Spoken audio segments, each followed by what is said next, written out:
Yes, in the back there. Hi, yeah, thank you so much. So my name's Laura. I'm actually a conservative, and I came to your. I want to ask a question. I just wanted to have. No, it's a friendly conversation. Because I can't see this over there. Could you walk a little closer? Yeah, so I sure. can really grab them? No problem. Just let me know where you want me. You said that you're conservative. President Eisenhower said, "The American mind at its best is both liberal and conservative." My question is, I actually live in Florida. I'm a journalist, and I've been going around covering the various political events. And one thing that is actually very important to majority of Americans, not just Republicans, is election integrity. And what I find to be really troubling, even as a conservative voter, is the fact that the DNC threatened the New Hampshire Democrat Party with, I guess, what would you call it, sanctions, I suppose, if they allowed for other candidates to participate in the primaries, such as yourself and Dean Phillips, running against Joe Biden.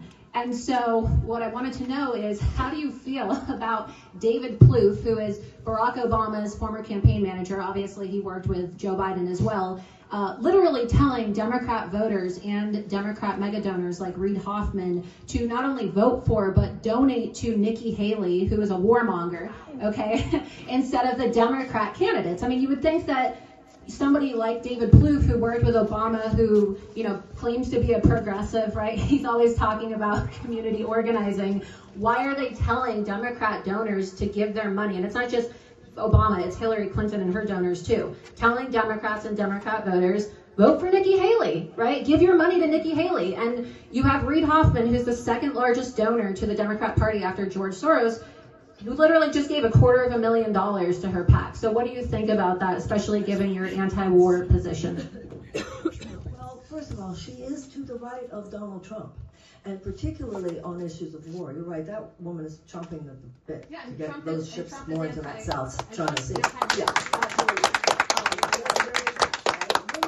And so I did not know specifically about a letter from David Plouffe or Reid Hoffman. However, when you first started talking, I thought you were going to ask me, what do I feel about the fact that Florida is just taking its dictates from the Florida Democratic Party and kicked off anyone but President Biden from the primary ballot there. Yeah. And the law in Florida is, if there's only one name, they're not going to have one. So I thought you were going to ask me, how do I feel about the fact that the Florida Democrats can't even vote? Don't you think, Ms. Williamson, I'm a conservative, but don't you think that that's anti-democracy? My answer is yes, I do. Well, and that's why my point is that if we all, over 70% of Americans, and this was a poll conducted by CNN, published by them, believe that our elections are not legitimate because they feel like there's a uniparty. And personally, I'll just be honest, I am a Trump supporter, but I resonate with a lot of what you say, particularly with regards to the system being rigged, the system being unfair, the need to get out of foreign wars and conflicts, and I believe that his policies support that. However, I do think that we need to address this idea that it's the parties that are going to decide who our candidates are,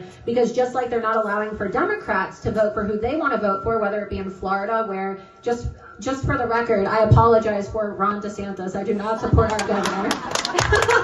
I'm really glad he's out of the race.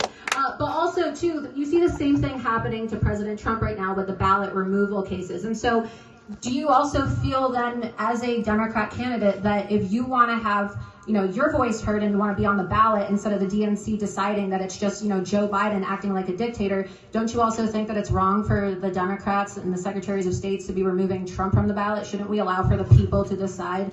Because I personally think that it's wrong. And I just went to Dean Phillips's event to ask him the same question, and he kicked me out. So I came, and I appreciate you answering my question.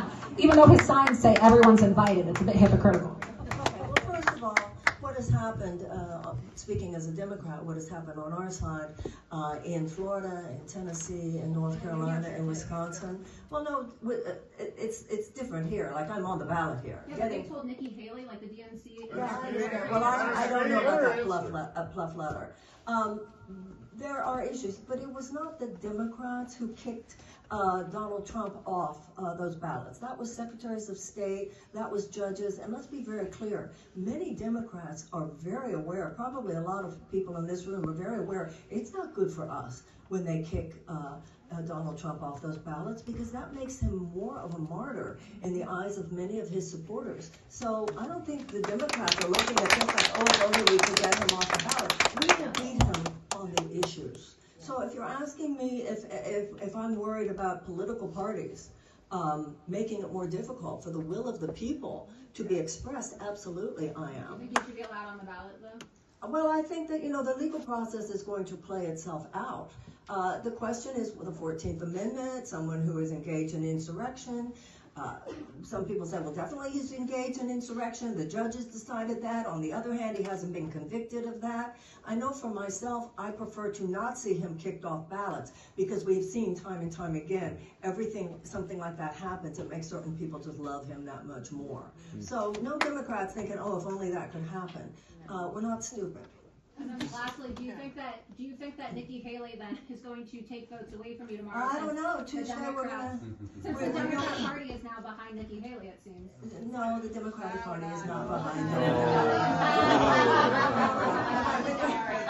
Everybody in the room like they have a No, we've all heard, I think, at this point about Democrats who are planning to vote for Nikki Haley. Don't worry about that. Yeah, don't worry about that. Nobody wants her, trust me. Yeah. Nobody wants her. But on the other hand, on something like that, who people vote for is their business. And if I've learned anything from being in the Granite State, is that Granite State is going to vote for who they want to. The beauty, actually, of this state is that there's an independent streak here, and I don't think anybody is going to do what anyone, the Democratic Party, the Republican Party, David Plouffe, or Marianne Williamson tells them to do, nor should they. People should listen in your own hearts, know what everybody stands for, and vote accordingly.